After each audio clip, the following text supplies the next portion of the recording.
Les travaux se poursuivent au Bénin sur la relance des activités du port de Cotonou. Début 2020, le conseil d'administration du port a décidé d'une augmentation du capital de l'infrastructure de 16 à 250 milliards de francs CFA, ce qui entérine le plan ambitieux de modernisation et d'investissement de l'infrastructure adopté depuis 2018.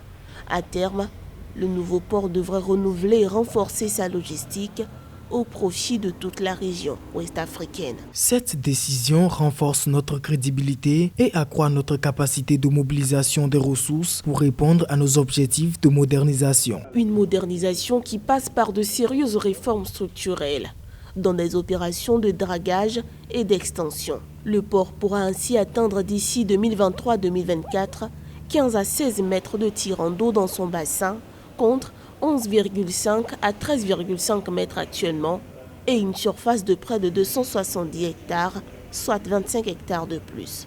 Nouvelle configuration qui permettra l'accostage des bateaux plus longs. Il n'est plus à démontrer que les infrastructures ont un rôle très important à jouer dans la compétitivité d'un port, dans l'efficacité et la transparence au niveau des transactions dans un port. Notez, le dernier classement du Doing Business montre une amélioration des efforts du Bénin dans ce sens. La modernisation des infrastructures et l'organisation du port va in fine soutenir la croissance et faciliter ainsi le développement des exportations qui est gage d'une croissance inclusive, d'une croissance partagée. Le port autonome de Cotonou participe à 90% des échanges commerciaux et jusqu'à 60% du produit intérieur brut du Bénin.